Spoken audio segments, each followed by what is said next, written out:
Here at the Forks, a junction of two rivers and a meeting place of peoples going back to prehistoric times, is a good place to contemplate the lives of Fred, my brother, and myself. This is a good place by the flowing river to think back about our younger days and how different our lives turned out.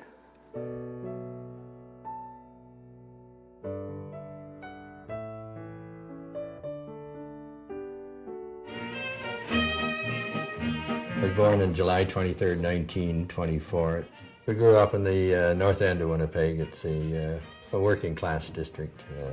Earliest recollection I have is I was in our house at 363 Atlantic Avenue, and my cousin was babysitting, and I was crawling around the floor, and apparently she was in a rocking machine, and I got a little too close and it got rocked on, so I remember that. I guess the next memories come up on a trip we made in 1930. We went down to California. My father bought a nice new car.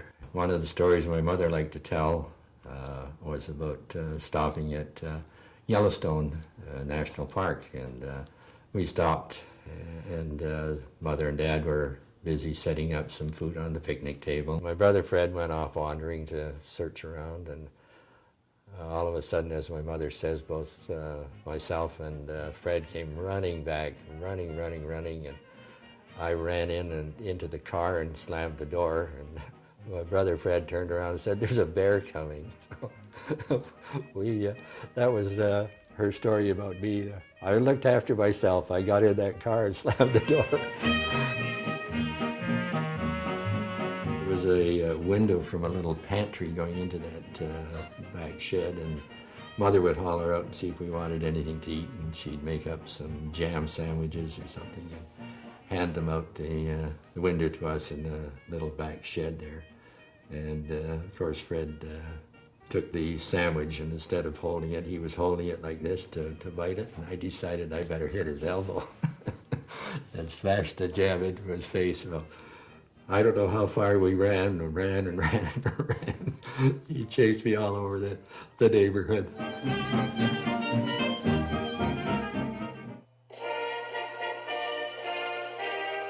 Stan is 15 en Fred 17 op het moment dat Canada de oorlog aan Duitsland verklaart.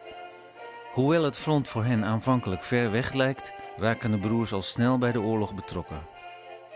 Fred was working that time at this Empire Soap, and he had the exemption from conscription. But a lot of these boys weren't conscripted anyway, they were just volunteering, which we all pretty well did. I never got a call-up notice or anything, I just volunteered. Mother wasn't very happy. She didn't like it.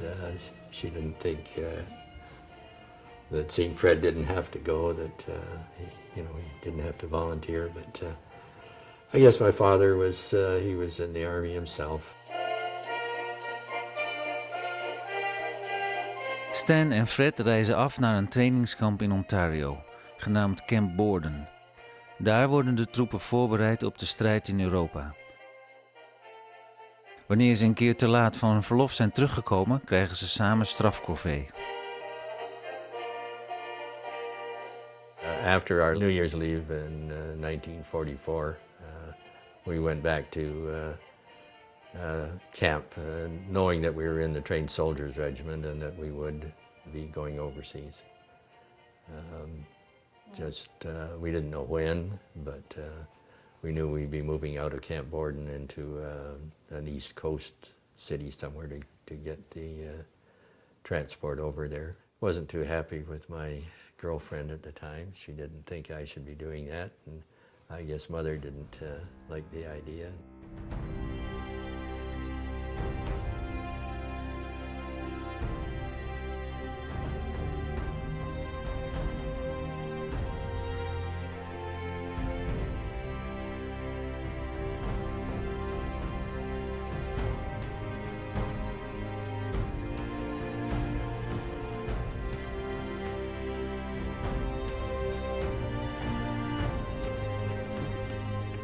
When we got over to England and got into some of the training camps there, we realized we had quite a long way to go yet. We went down to the coast to this range, particularly for this training, to what do you do if something happens, to your gun. And so we were I was in the turret, and I had the shell, and I threw it in the chamber, but it stuck, it wouldn't go in. So we had a sergeant in the turret. He's saying, well, you hammer it in. I said, what do you mean hammer it in? And we had an empty shell casing there. So he said, you pick up the shell casing, you just bang it in. And of course I'm saying, what are you talking about? You bang the end of this thing and it's going to explode. He said, no. He said, the pin is recessed about a half an inch, so you can't hit the firing pin. So anyway, very tentatively, I take the shell and bash the other one in, and then it closes, and then you can fire. De broers worden ingedeeld in het Fort Garry Horse Regiment, dat sinds 1911 in hun geboortestad Winnipeg is gevestigd.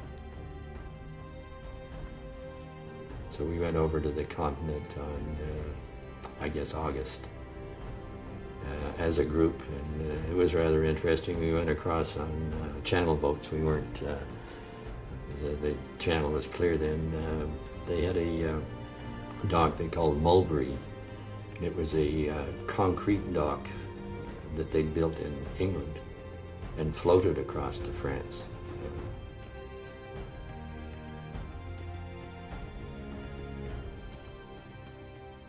As we got off the boat and walked down the dock, there was a line of us walking down into France, and then there was a line walking back onto the boat. There were all the German prisoners.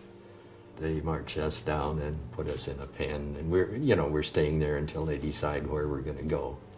And but we figured that all these German prisoners of war had come out of that pen, and they were getting on the boat. We were going the wrong way. We should have switched lines and gone the other way.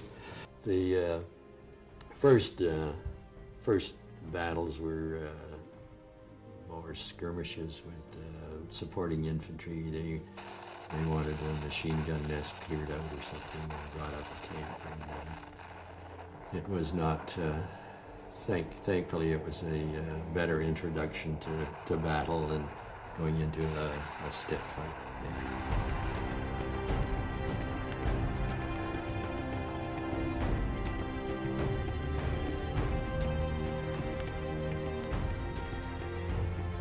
Stan brengt in september 2012 op 88-jarige leeftijd een bezoek aan Nederland. In het Legermuseum in Soesterberg staat nog zo'n werkende Sherman-tank.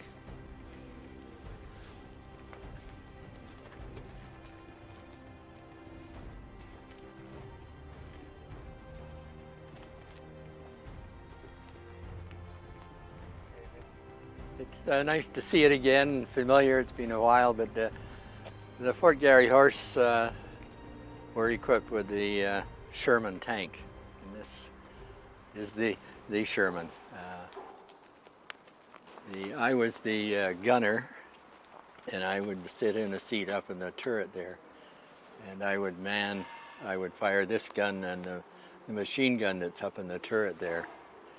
There was a machine gun produced through here, but the co-driver was in here, and the co-driver would fire this gun. The driver sat in this position and could, if occasion warranted, have his head out and he can see where he's going, but in actual battle or combat or dangerous zones, the two hatches would be closed and he'd use periscopes to view. As a gunner, I'd have a telescope coming up in here and also a periscope. I could use either one. The hatch at the top that's open there would be the crew commander, usually an officer or a non-commissioned officer. And he had a kind of a dangerous job because his head was out and snipers could go after him, and some of these Army snipers are pretty accurate at long distances. So we're going to have a look at the old tank.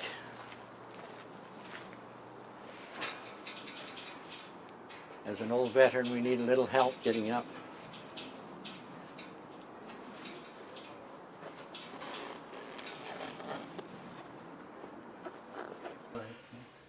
my position in the tank would be as a gunner. In the tank there would be a seat in here in which I'd be sitting. There's a telescope up here for aiming. This particular instrument is used for raising and lowering your gun, and this particular one here is for traversing the turret.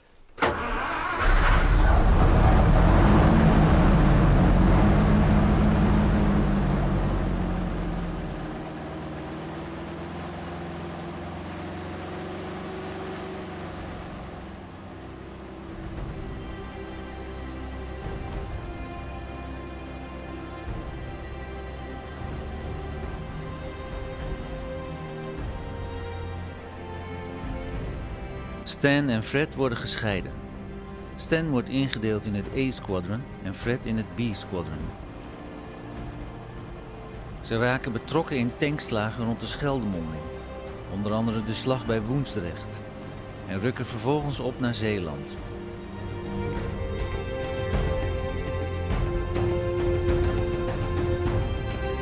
Dan trekken ze door Brabant richting Duitsland, waar ze meevechten in de beruchte tankslag om Hoogwald.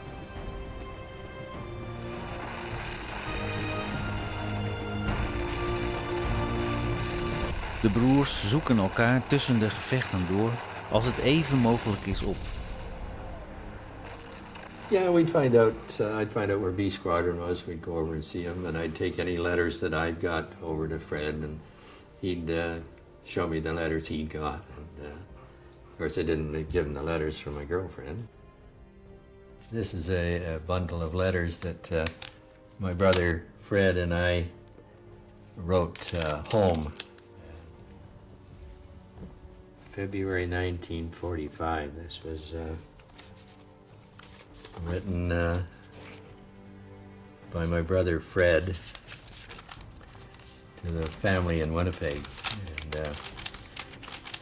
And, dear Mom, Dad, and kids, hi everyone. Well, here I am writing again, only this time it's from Germany. I just received your letters, Dad, where you mentioned that the 1st Canadian Army in action, and about how we didn't think our tanks could operate in such bad conditions. But here we are having another go at it. We were the 1st Canadian armor to enter and fight in Germany. We came in on the 16th of February at 6:15. I am having quite a time over here, but I sure hope I get back in time to finish off the cottage that you're building back in Winnipeg and get in a little fishing. Stan is just down the road from us, and I managed to drop around and see him every other day or so. I don't know how often I will be able to write. I guess you were waiting quite a while for this letter.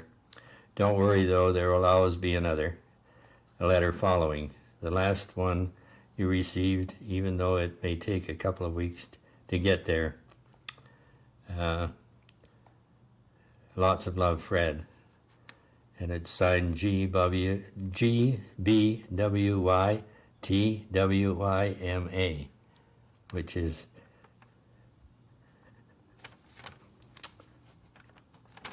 gotta stop a minute. God be with you till we meet again.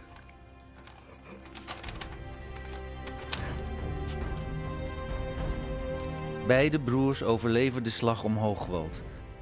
En de route gaat vervolgens via Doetinchem richting Groningen.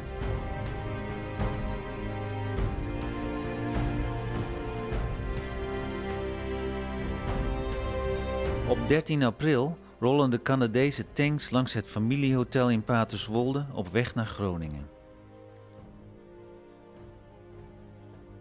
I was a Canadian soldier. Yes. That came by this way on April 12th or 13th as the Fort Garry Horse moved into Groningen. Yeah, I remember that. I was born here in the hotel, and I lived in the hotel. I was about 18 years old, and along from Eelde to Groningen you were going, and that time I remember very good, and many Canadian soldiers, we all say goodbye that they are going to Groningen. Yes. But they had to fight, and that was not so nice. Yeah. The fighting wasn't over. Yeah. I understand that there was a telephone here that was used as part of the war. Yes. I believe it was situated about here at It that was time. here about, and they asked from the town of Groningen that they've, I don't know the word in English, to overgeven, that they surrender for that. And then the man said, "Nee." Nine. That was, yeah. but And- I hear very well. Yes. Yeah, and that- that was it. We were very disappointed. Yeah. And then it You was, had to fight again. it was necessary to continue on the 14th to advance into Groningen. Yeah, if he'd surrendered, it would have saved many, many lives, Yes. both Dutch, German, and Canadian.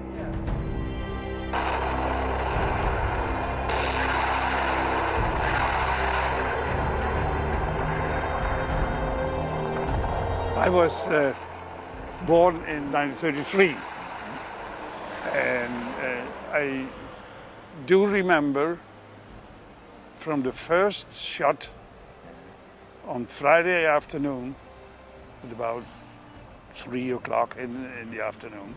The first shot came from over Eelde and killed a woman in our area. Yeah. And that fighting was the whole night on. And that is something that didn't go out of your mind. No, no.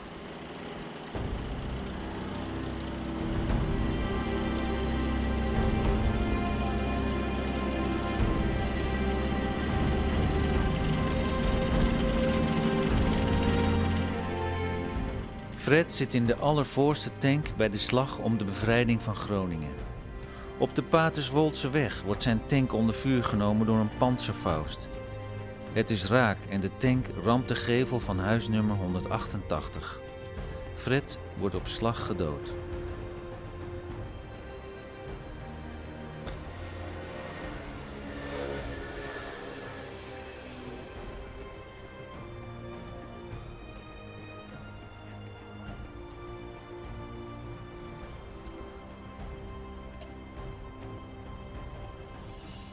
This very point was where my brother was killed. I found out about his death the night of April the 13th when my tank had returned from a skirmish that we were involved in, and we went to the B Squadron headquarters to find out where he was, just to visit him and to see that he was all right. But at that time I found out that he had been killed, and it wasn't until the next day that I could come down through this area or could get further information as to what had happened to Fred. But we actually passed this and I could see the tank that had been hit. I was unaware that his body was still in it, and went by, and we billeted over in a sports field just beyond here. And later that day I had occasion to using vehicles to go south of here to a portable shower room and to get cleaned up. And in coming back, the minister and a couple of the Fort Garry horse had removed the body and buried it in the vegetable garden across the road here. They stopped the truck and told me that this is where he'd been buried, and the minister there had a small service. There was already many Dutch people there putting flowers on the grave. The cross that they put on was very crude, just stating regimental number and name. And I went from there after the ceremony still dazed or stunned or not believing, I guess. And went back to my billet over in the sports field. And there I just took it all in, I guess, realized what had happened. Here in this area, the grave of your brother was buried for the first time. Yes. Yeah. People said that time that the tank was hidden by Panzerfaust over there, some 500 meters from here. Here. And yeah, unlucky for the boys. Yes, yes. Only your Very. brother couldn't come out. No, no. He was the first one.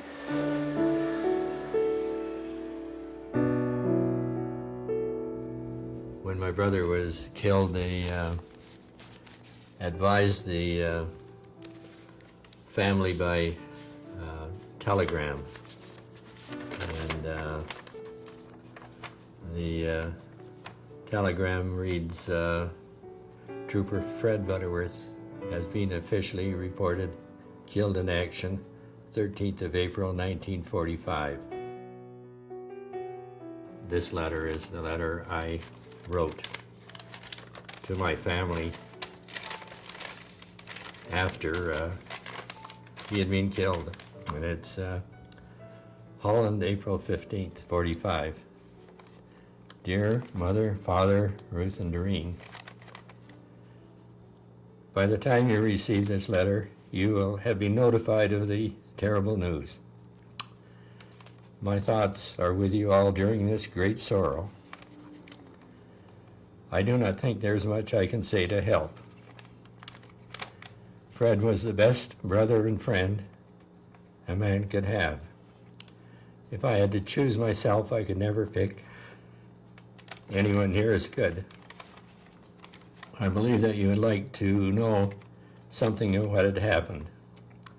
It was just on the outskirts of Groningen during very stiff street fighting. His tank was hit twice with bazookas. It may be a consolation to know that he could not have suffered at all. I visited his grave today. It is covered with flowers put there by the people of the district. I could not manage to be there at the burial, but he had many friends there. A service will be held for him tomorrow, which I will attend. Also, I have borrowed a camera and will send some photos of the grave, as I feel sure you would like to have them. There's one tribute I'd like to pass on to you.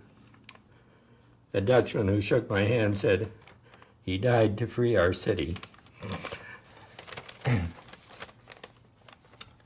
Yes, he did, but he died for more than that. He fought for all of us so that we could have peace. He fought and died so that there would be no no more Canadian graves in Europe. So the war to end wars became the reality. It is up to us over here to finish the fight, and then up to all of us, both here, here and back there, to see that what he died for becomes a reality. Wish I could close with something to relieve your sorrow, but words fail me. Love, Stan. Very difficult letter to write and a very difficult letter to reread.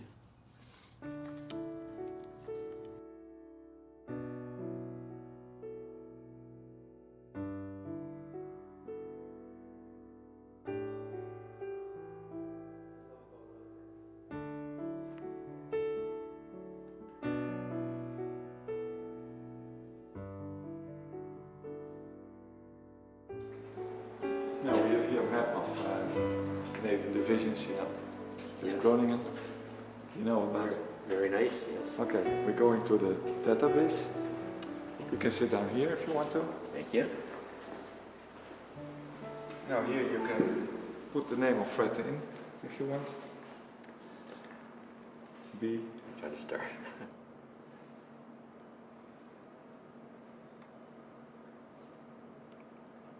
Yep.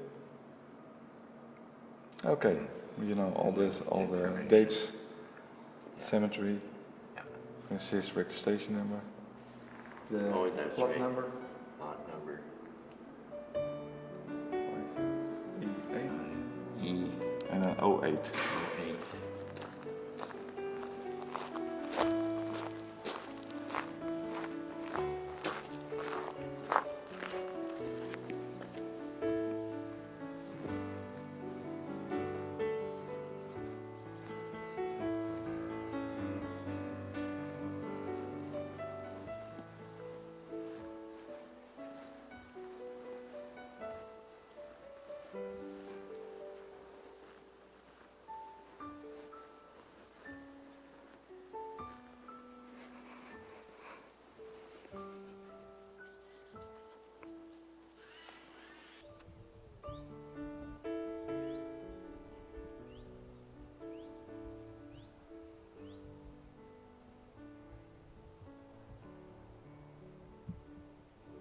The saying at the bottom of the marker is one that my parents sent over, and it's to live in the hearts of those we leave behind is not to die.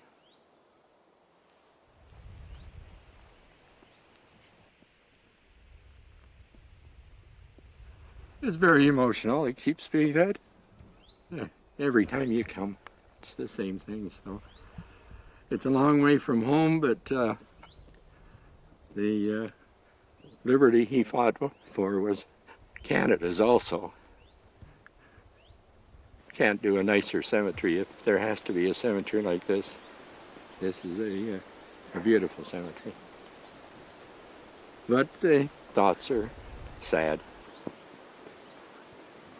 They shall grow not old, as we that are left grow old. Age shall not weary them, nor the years condemn. At the going down of the sun, and in the morning, we will remember them.